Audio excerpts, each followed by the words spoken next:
오늘 주시는 하나님의 말씀은 우리 신약성경 마태복음 4장 12절에서 25절까지의 말씀입니다. 신약성경 마태복음 4장 12절에서 25절의 말씀을 제가 봉독합니다. 하나님의 말씀을 경청하시기 바랍니다. 예수께서 요한이 잡혔음을 들으시고 갈릴리로 물러가셨다가 나사렛을 떠나 스불론과 납달리 지경 해변에 있는 가버나움에 가서 사시니 이는 선지자 이사야를 통하여 하신 말씀을 이루려 하심이라 일렀으되 스불론 땅과 납달리 땅과 요단강 저편 해변길과 이방의 갈릴리여 흑암에 앉은 백성이 큰 빛을 보았고 사망의 땅과 그늘에 앉은 자들에게도 빛이 빛이었도다 하였느니라. 이때로부터 예수께서 비로소 전파하여 이르시되 회개하라 천국이 가까이 왔느니라 하시더라. 갈릴리 해변에 다니시다가 두 형제 곧 베드로라 하는 시몬과 그의 형제 안드레가 바다에 금을 던지는 것을 보시니 그들은 어부라. 말씀하시되 나를 따라오라. 내가 너희를 사람을 낚는 어부가 되게 하리라 하시니 그들이 곧 그물을 버려두고 예수를 따르니라.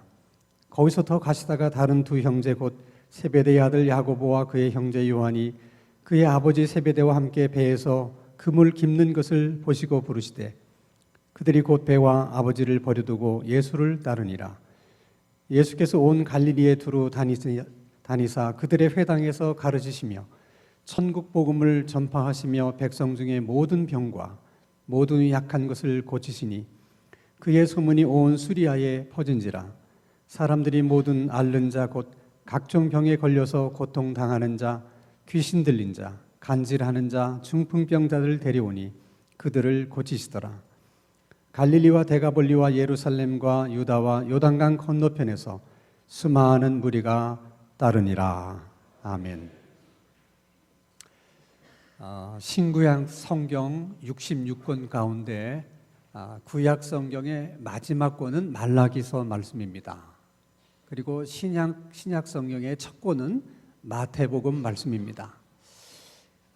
그래서 우리가 언뜻 생각하면 말라기 말씀이 끝남과 동시에 마태복음 말씀이 시작되는 것은 아닐까 이런 생각이 들지만은 사실은 그렇지 않아요. 구약 성경의 말라기 말씀이 끝나고 신약 성경의 마태복음 말씀이 시작되는 그 어간에는 400년이라고 하는 시간차가 있습니다. 그래서 흔히 신학자들은 이 400년을 신구약 중간기라 이렇게 얘기를 합니다. 그래서 이 400년이 그 중간기 가운데 끝날 무렵에 갔을 때 세례 요한이 등장을 하는 것입니다. 그래서 세례 요한은 선지자 중에 아주 특별한 선지자예요. 그러니까 구약과 신약을 연결해주는 처음이자 마지막 선지자가 세례 요한입니다. 근데 오늘 본문에 아주 재밌는 말씀이 나오고 있습니다. 자, 마태복음 4장 12절에서 13절의 말씀인데 예수께서 요한이 잡혔음을 들으시고 갈릴리로 물러가셨다가 나사렛을 떠나 스불론과 납달리 지경 해변에 있는 가버나움에 가서 사셨다. 한마디로 말씀하면 예수님께서 요한이 잡히셨다는 소문을 듣고 나서 예수님의 공생애를 시작을 하셨다. 또 예수님께서 메시아로서의 사역을 시작을 하셨다 하는 말씀입니다. 이제 궁금한 것은 왜 하필이면 세례 요한이 그 잡혔다는 소식을 듣고서야 예수님이 사역을 시작을 하셨을까 하는 거예요.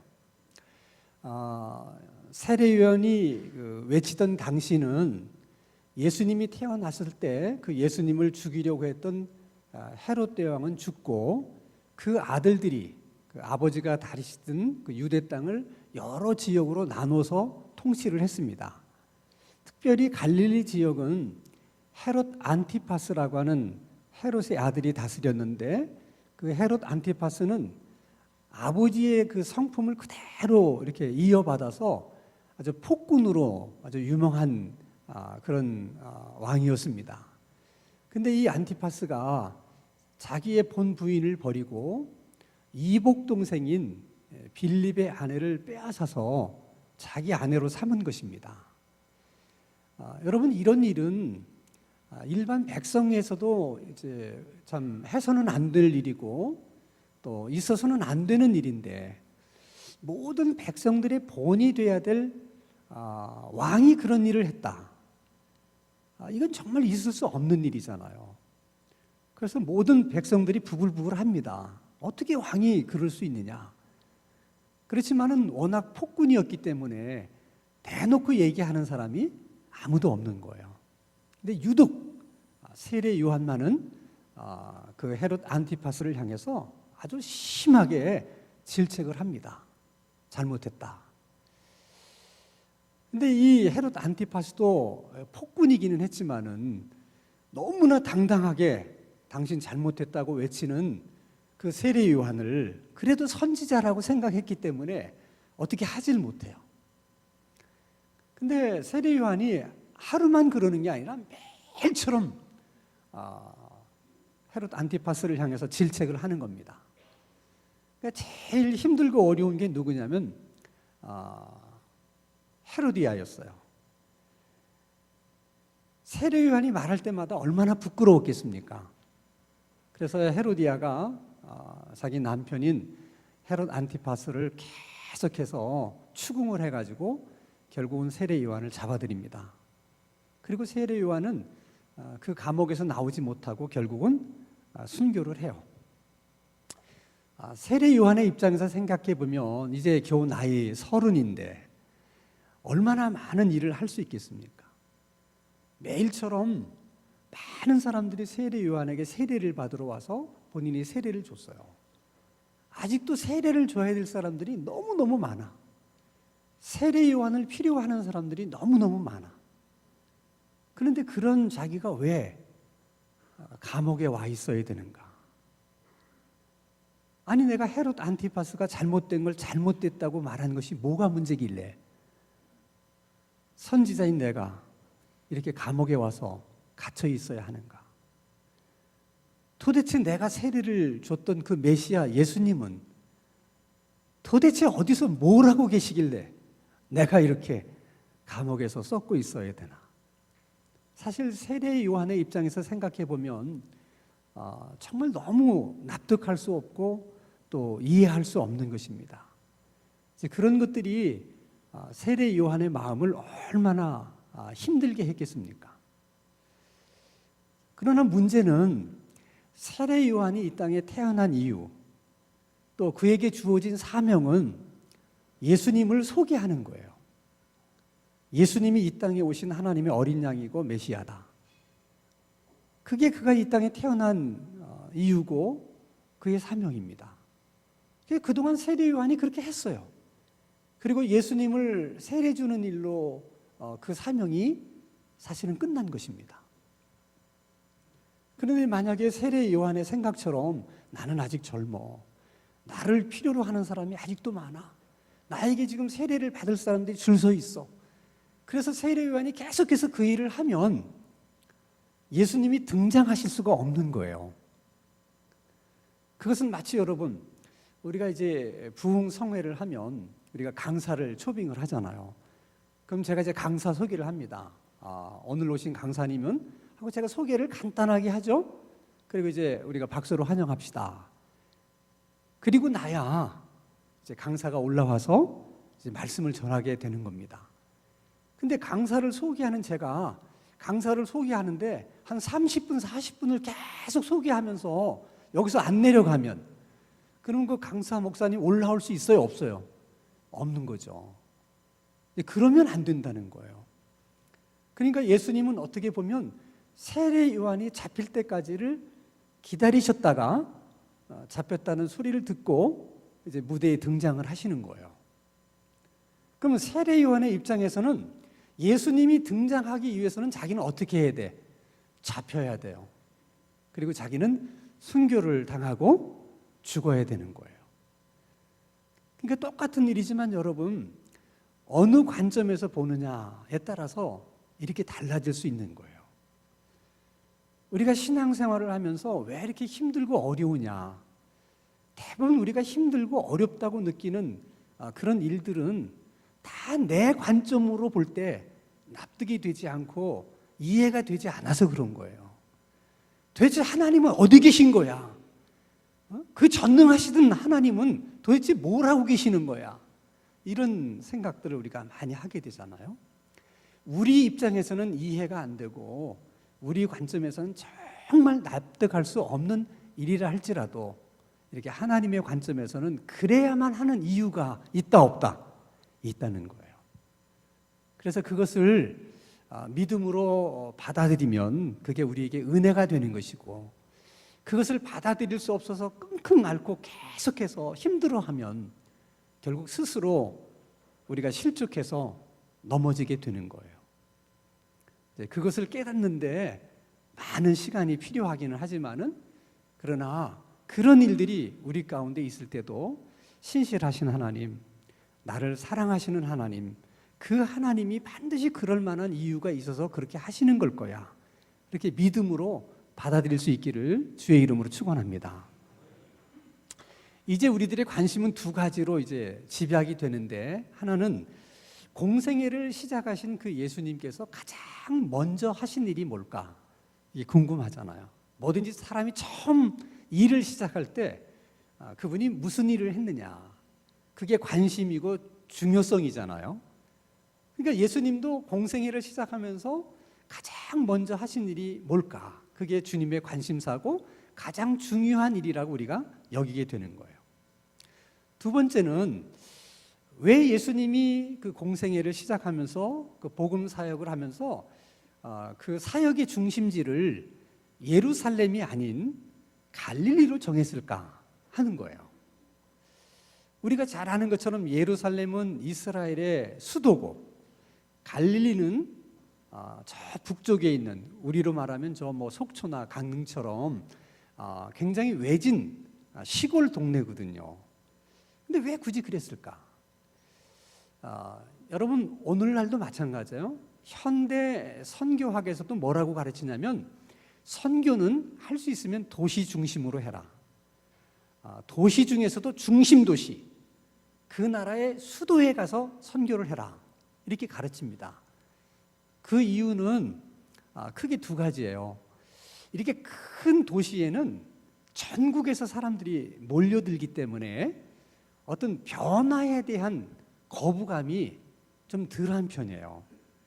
만약에 뭐 우리나라 안동처럼 대대로 뭐 할아버지부터 이렇게 뭐 이렇게 혈족이 사는 그런 동네는 이 변화를 뭐 시킨다든지 받아들이는 게 어렵잖아요.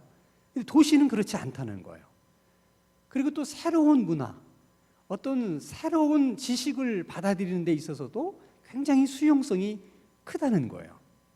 그래서 똑같이 복음을 전해도 도시에서 복음을 전하면 받아들이는 사람들이 상대적으로 많다는 것입니다. 또한 그들이 복음을 받아들였을 때 그 도시에서 살던 사람들이 이제 뭐 성공을 하거나 또 자리를 잡게 되면 자기 고향으로 돌아가는 경우가 많거든요. 근데 복음을 도시에서 듣고 자기가 살던 고향으로 돌아가면 복음이 자연스럽게 어떻게 확산되는 효과가 있어요. 그렇기 때문에 할 수 있으면 복음은 도시에서 전하라는 것입니다. 또 하나 중요한 이유가 있었어요. 이 가버나움이라는 동네가 예전까지만 하더라도 그냥 조그만 어촌에 불과했는데, 예수님 당시에는 남북을 연결하는 새로운 도로가 이 가버나움을 관통하게 됐어요. 예를 들면 우리가 예전에 이제 속초를 가려고 하면 이게 춘천을 거쳐서 이렇게 갔잖아요. 다 사방이 산이기 때문에 길도 좁고 길도 굉장히 꾸불꾸불해서 한번 속초를 갔다 오려면 시간도 많이 걸리고 얼마나 피곤합니까? 근데 지금은 속초로 가는 춘천 간 고속도로가 뚫리다 보니까 이제는 왕래하는 사람이 굉장히 많아졌잖아요. 그런 것처럼 가버나움 동네도 예수님 때는 그런 거예요. 그래서 오가는 사람이 많다 보니까 갈릴리에서 일어나는 일들이 금방 사방으로 퍼지는 거예요. 그래서 오늘 본문 마태복음 4장 23절 24절에도 보면 예수님께서 갈릴리에서 행하셨던 기적이 금방 수리아 지방까지, 우리로 말하면 저 중국에까지 알려지게 되었다. 네, 그런 것을 다 예수님이 감안을 하셔서 그래서 아마 예루살렘이 아닌 갈릴리를 중심으로 해서 복음을 전하게 된 것이 아닐까, 그런 생각을 해봐요. 그런데 그보다 더 중요한 이유가 있다는 것을 오늘 본문에서는 이렇게 설명하고 있습니다. 자, 마태복음 4장 12절과 15절 16절의 말씀입니다. 같이 한번 읽겠습니다. 시작. 스불론 땅과 납달리 땅과 요단강 저편 해변길과 이방의 갈릴리여, 흑암에 앉은 백성이 큰 빛을 보았고 사망의 땅과 그늘에 앉은 자들에게 빛이 비치었도다 하였느니라. 여기서 우리가 주목할 지명이 두 개가 있어요. 스불론과 납달리라고 하는 지명이에요. 이스라엘 백성들이 이제 가나안 땅을 차지할 때 여호수아가 12지파에게 이렇게 땅을 분배를 했어요. 그런데 그 땅을 분배를 할 때 현재 가나와 예수님의 고향이었던 나사렛 그 지역을 납달리 지파에게 줬어요. 그리고 지금 현재 예수님이 복음을 전하는 활동의 그 무대였던 그 가버나움 땅은 스불론 지파에게 주었습니다. 그런데 오늘 본문에서 그 스불론과 납달리 두 지역을 가리켜서 뭐라고 말하냐면 사망의 땅이요 흑암의 백성들이 사는 것이다, 이렇게 표현을 하고 있습니다. 왜 하필이면 그 스불론 땅과 납달리 땅이, 왜 나사렛과 가버나움이 그렇게 죽음의 땅이며 사망의 백성들이 사는 곳인가? 그건 지리적인 이유 때문에 그래요. 자, 예를 들면 우리나라도 지리적으로 보면 밑에 일본이 있고 위쪽에 이제 중국이 있잖아요. 역사적으로 보면 우리가 남쪽의 일본으로부터는 2번 침공을 받았고 이제 북쪽에 있는 나라들로부터는 뭐 수도 없이 침공을 받았어요. 수나라부터 시작해서 원나라, 당나라, 청나라까지 하여간 북방에 강대국이 새로 생기면 어김없이 침략을 받습니다. 이스라엘이 우리하고 지형이 비슷해요. 남쪽에는 애굽이 있고 북쪽에는 수리아라든지 바벨론이라든지 이런 강대국들이 있어요. 강대국들이 세력을 확장하면 여지없이 이스라엘을 침공합니다. 그러면 적들이 침공을 하면 제일 먼저 피해를 입는 곳이 어디입니까? 북쪽 지역이에요. 다 갈릴리 지역입니다. 그래서 그 지역에 사는 사람들은 상처와 아픔이 많아요. 왜냐하면 전쟁이 벌어지면 1차적인 피해는 늘 그들이 입었기 때문에 그래요.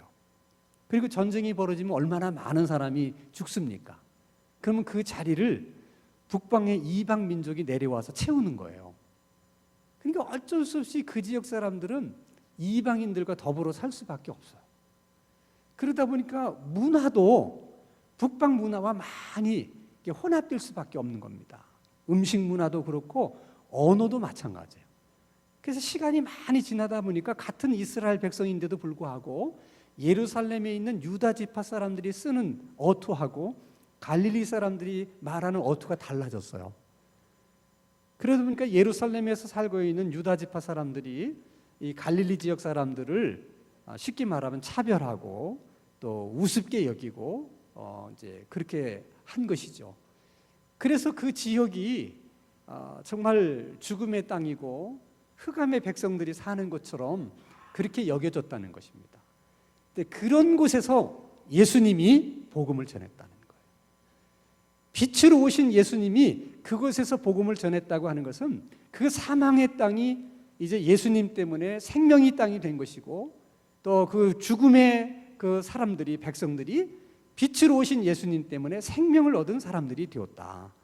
그거를 보여주는 거예요. 그리고 앞으로 예수님이 어떤 사역을 할 것인가 미리 보여주는 거예요. 이렇게 할 것이다.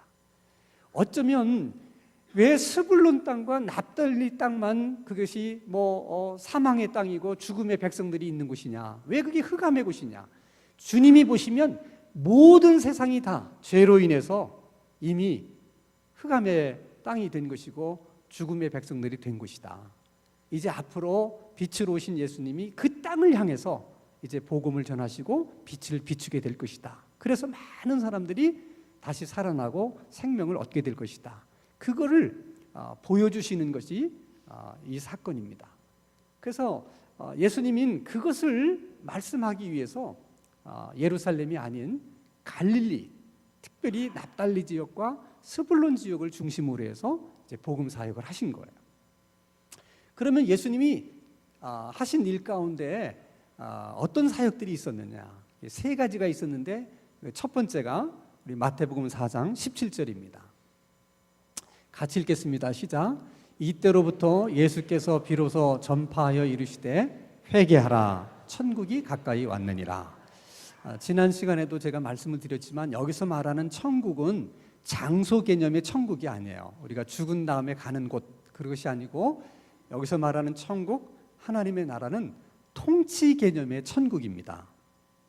그러니까 예전에는 하나님이 이 세상을 다스렸는데 어디서 다스렸느냐? 저 하늘 보좌 위에서 세상을 다스렸어요. 그런데 지금은 그 하나님이 인간의 몸을 입고 이 세상에 오셔서 직접 다스리시는 거예요. 그분이 누구십니까? 예수님이에요. 그러니까 천국이 통치가 멀리 있었던 하나님의 통치가 지금은 우리들 있는 곳까지 오게 된 거예요. 그래서 통치 개념으로 말하면 천국은 누구를 가리키는 것이냐? 곧 예수님을 가리키는 거예요. 예수님이 지금 하늘에서 내려오셔서 사람들을 다스리시고 통치하시고 계시기 때문에 그런 것입니다. 그러면 구체적으로 예수님이 어떤 방법으로 통치를 하셨다는 것이냐? 어떤 방법으로 이 세상을 다스렸다는 것이냐? 그 증거를 두 가지를 들어요. 자, 하나는 마태복음 4장 23절입니다. 같이 한번 읽겠습니다. 시작.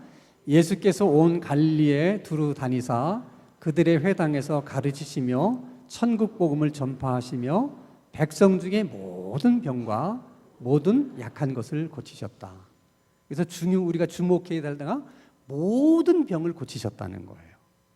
자, 로마서 6장 23절 말씀을 보면 죄의 싹은 사망이라 이렇게 얘기해요. 왜 사람이 죽느냐?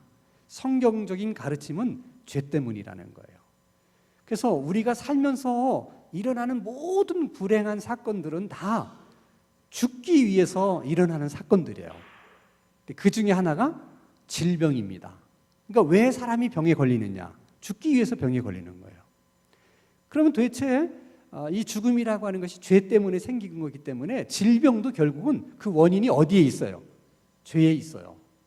이것이 성서적인 이제 가르침이에요. 자, 그러면 사람이 지금 불치의 병에 걸렸어요. 죽기 위해서 병에 걸린 것이죠. 근본적인 그 이유는 죄 때문이에요.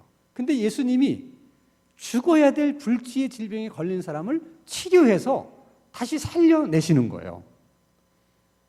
자, 그러면 제가 이렇게 결국은 죄 때문에 질병이 있는 것이고 질병 때문에 죽는 것이라고 하는 도식 속에서 다시 한번 생각해 보면 죽어야 될 사람이 다시 살아난 거죠. 예수님이 고쳐주셨기 때문에. 그럼 질병이 치료되기 위해서는 반드시 뭐가 용서가 돼야 돼? 죄가 용서가 돼야 돼요. 죄 문제가 해결되지 않고는 그게 일어날 수 없는 기적이라는 거예요. 그러면 이 죄 문제를 해결하고 죄 문제를 용서해 주시는 분이 지금 누구야? 예수님이에요. 근데 죄를 용서해 주실 분은 메시아밖에 없거든요.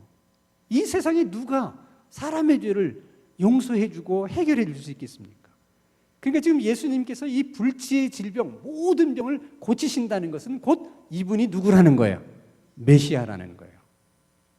그래서 죽음이 인간을 이제 통치하는 게 아니고 죽음이 사람들을 다스리는 것이 아니고 죄가 인간을 통치하거나 다스리는 것이 아니라 이제 하나님의 아들이 오셔서 인간들을 다스린다는 거예요.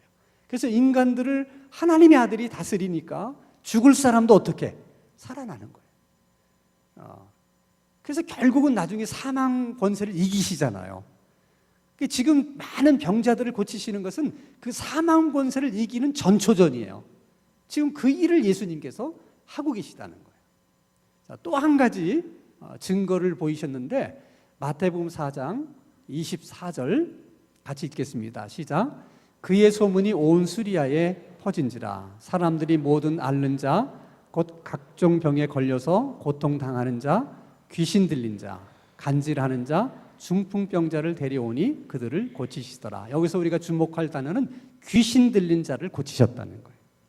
자, 귀신이 들렸다는 것은 자기 의지가 없는 사람을 말하는 거예요. 그러니까 자기가 자기 생각대로 못해요. 왜냐하면 귀신이 들렸기 때문에 귀신이 말하는 대로 뭔가를 해야 돼요. 그러니까 그 사람을 누가 다스리고 있는 겁니까? 귀신이. 그러니까 귀신 들린 사람은 귀신이 그 사람을 통치하고 다스리는 거예요. 근데 그 사람을 예수님께서 그 귀신을 쫓아내신다는 것은 이 사람을 더 이상 귀신이 다스리거나 통치하지 않는다는 거거든요. 그럼 누가 통치하는 거예요, 이제? 예수님이 통치하고 다스린다는 거예요. 그러니까 예수님 당시에 이 귀신을 쫓아낸다는 것은 오늘날로 말하면 그게 센세이션한 일이에요. 왜냐하면 인간은 귀신을 이길 수 없거든요. 지금도 마찬가지예요. 안 믿는 사람은 절대 귀신을 상대로 해서 이길 수 없어요. 그러니까 귀신의 문제는 어떻게 해결하느냐? 달래서 해결해야 돼요. 그 방법밖에 없는 거예요. 그런데 지금 예수님은 귀신을 달래서 해결하는 것이 아니라 그냥 쫓아내시는 거예요. 쫓아내시는 거. 자, 여러분, 귀신을 쫓아내는 일이나 병 고치는 일은 기독교에만 있는 게 아니에요.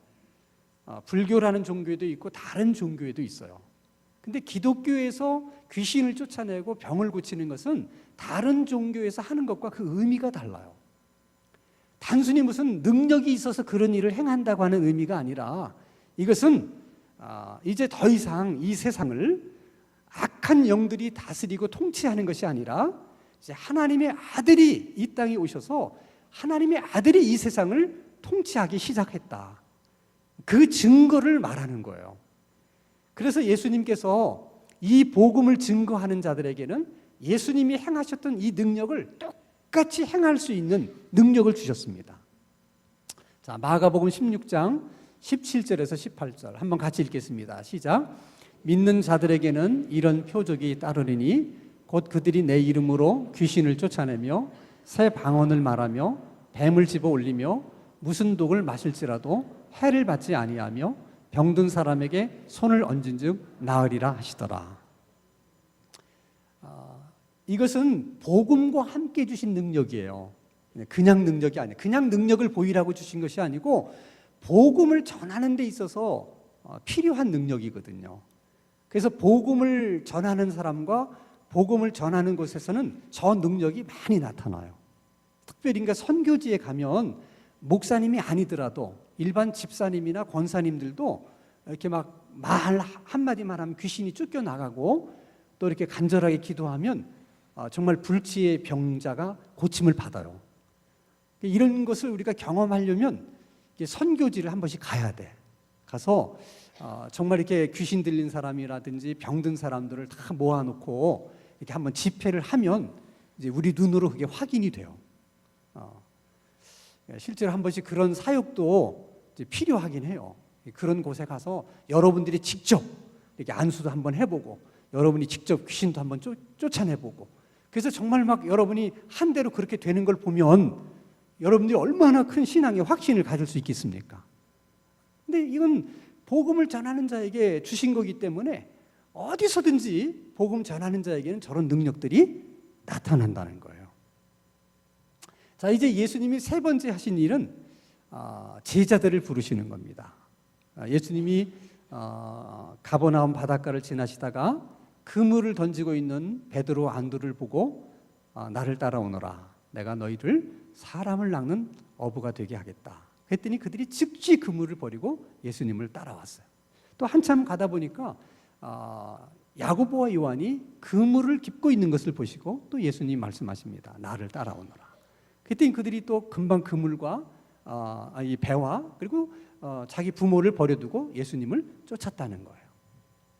자, 예수님이 모두 12명의 제자를 부르셨는데 그중에 가장 많은 제자들은 어부들입니다. 그리고 왜 하필이면 예수님이 어부들을 제자로 부르셨을까?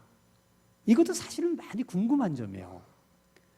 우리가 언뜻 생각하면 지금 예수님이 복음 전하는 그곳이 장소가 가버나움이고 또 이렇게 바닷가고 그러다 보니까 자연히 어부들이 많고 지나가다가 가장 많이 눈에 띄는 사람들이 어부였기 때문에 그냥 예수님이 어부들을 제자로 불렀다. 그렇게 생각하면 너무 가볍잖아요. 아니, 예수님이 제자를 부르는 일인데 지나가다가 보니까 제일 많이 눈에 뜨는 사람, 어부구나, 야, 와서 내 제자가 되라, 뭐 이렇게 하셨다는 것은 좀 그렇지 않겠어요? 근데 어부를 제자로 부르신 것도 다 의도가 있는 거예요. 자, 에스겔서 47장 8절에서 10절 말씀을 한번 같이 읽겠습니다. 시작. 그가 내게 이르되 이 물이 동쪽으로 향하여 흘러 아라바로 내려가서 바다에 이르리니 이 흘러내리는 물로 그 바다의 물이 되살아나리라. 이 강물이 이르는 곳마다 번성하는 모든 생물이 살고 또 고기가 심히 많으리니 이 물이 흘러 들어가므로 바닷물이 되살아나겠고 이 강이 이르는 각처에 모든 것이 살 것이며 또 이 강가에 어부가 설 것이니 엔게디에서부터 에네글라임까지 금을 치는 곳이 될 것이라. 그 고기가 각기 종류를 따라 큰 바다의 고기같이 심히 많으려니와. 자, 이 말씀은 하나님의 성전 문지방에서 물이 흘러서 계속 그 물이 흘러내려가다가 나중에 어디로 들어가냐면 여기서 말하는 바다는 사해를 말하는 거예요. 사해 바다는 여러분이 잘 아는 것처럼 죽음의 바다이기 때문에 어떤 생물도 없어요. 어떤 물고기도 사는 물고기가 없습니다. 근데 그 성전에서 흘러내린 물이 사해 바다로 흘러 들어가니까 그 바다가 고기가 살 수 있는 바다로 변하면서 얼마나 많은 고기들이 살게 되든지 거기에 어부들이 생겨났다는 거예요. 자, 이 에스겔서의 이 예언의 말씀은 하나님이 언제 누구에게 주신 말씀이냐면 나라는 망하고 바벨론 포로로 잡혀가서 지금 포로로 살고 있는 이스라엘 백성들에게 주신 예언의 말씀이에요. 자, 나라는 망했어요. 그리고 자기들이 지금 남의 나라에 와서 포로로 살고 있어요. 그런 그들에게 무슨 소망이 있겠습니까? 근데 하나님이 에스겔 선지자를 통해서 소망을 주십니다. 꿈을 주십니다. 이스라엘이 회복될 수 있을 것이다. 너희들은 다시 고국으로 돌아가서 하나님의 백성들이 살던 그곳에서 살게 될 것이다. 이것은 바벨론 포로로 지금 살고 있는 이스라엘 백성들의 입장에서 보면 꿈 같은 얘기예요. 그것은 마치 사해 바다가 살아나는 것 같은 꿈 같은 얘기야. 그런데 그날이 올 거라는 거야. 정말 그날이 왔어요. 그리고 또다시 이스라엘은 로마에 의해서 멸망을 당하고 지금은 로마의 속박을 받고 있어요. 그래서 모든 이스라엘 백성들의 마음속에는 에스겔의 환상, 이 예언의 말씀이 다 있는 거예요. 어느 날 메시아가 오면 다시 이 땅을 회복시켜 줄 것이다. 꿈만 같은 일이 우리에게는 일어나게 될 것이다. 이것은 이스라엘 사람들이라면 누구나 갖고 있는 소망과 꿈이었어요. 근데 어느 날 예수님이 나타나셔서 어부를 부르시는 거예요. 내가 너희를 사람을 낚는 어부로 삼겠다. 그 말은 지금 예수님이 그들에게 어떤 암시를 주고 있느냐. 이스라엘 나라가 회복할 때가 왔느니라 라고 말씀하는 거예요. 그러니까 제자들의 입장에서는 그 이스라엘을 회복할 자가 누구냐? 이분이구나. 이분이 메시아구나. 그랬기 때문에 그물을 당장 집어 던지고 예수님을 따를 수가 있었던 거예요. 그렇지 않다면 여러분, 아무리 예수님이 내가 너를 제자로 삼을 테니까 나를 따라오라 그러는데 그물을 금방 던져버리고 배도 금방 던져버리고 주님을 따라갈 수가 있겠습니까? 벌써 그들 마음속에 에스겔 40장에 이 말씀이 공유되고 있었던 거예요. 자, 어쨌든 여러분, 예수님께서 공생애를 시작하면서 가장 먼저 하신 일 중에 하나가 제자를 부르신 거예요. 그리고 공생애 3년 동안 가장 중요하게 생각했던 일도 제자들을 훈련시키는 일이었어요. 예수님의 24시간 가운데 가장 많은 시간을 할애했던 시간도 제자들을 교육하는 시간이었어요. 예수님이 그렇게 하신 이유는 분명해요. 예수님으로부터 시작된 복음 사역이 주님이 재림하시는 날까지 계속 되어져야 되기 때문에 그런 거예요. 이것은 아무도, 이 세상 어떤 사람도 거스릴 수 없어요. 그 하나님의 경륜과 계획 속에 우리도 부르심을 받은 거예요. 이거는 누군가에 의해서 계속 되어져야만 해요.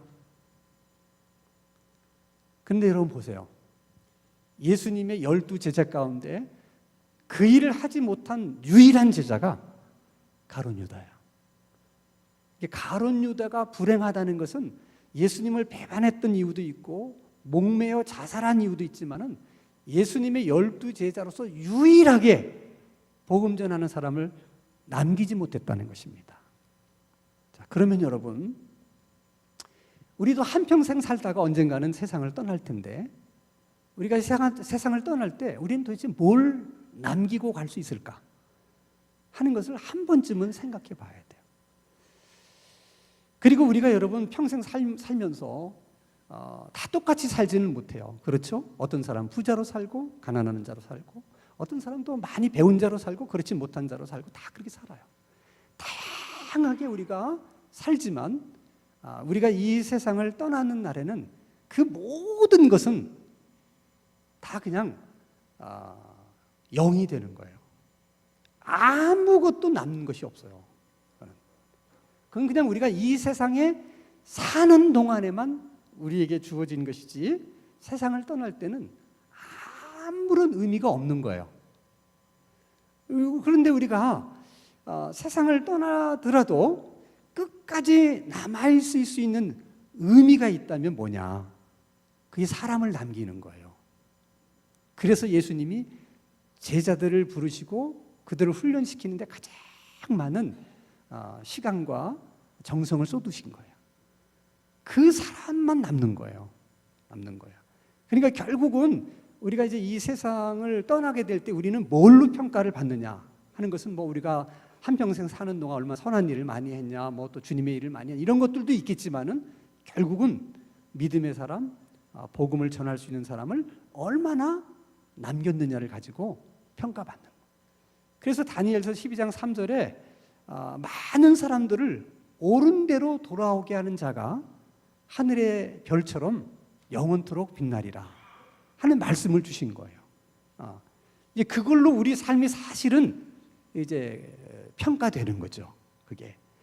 그래서 여러분들이 이제 뭐 각자가 많이 생각을 하면서 살아야 되겠지만은, 이 일이 이렇게 중요한 것이고, 내가 이제 죽더라도 나의 삶을 이제 평가할 때 가장 중요한 요소가 이거겠구나. 그러면 어디다 우리가 좀 더 관심을 갖고 살아야 되는가도 생각해 볼 필요가 있어요. 그래서 혹시 여러분들이 누구를 전도하면 그 사람한테 정성을 많이 기울이셔야 돼. 밥도 많이 사주고, 또 뭐 이렇게 은혜로운 집회가 있으면 나는 시간이 없어. 그래도 그분을 위해서라도 같이 가줘야 돼.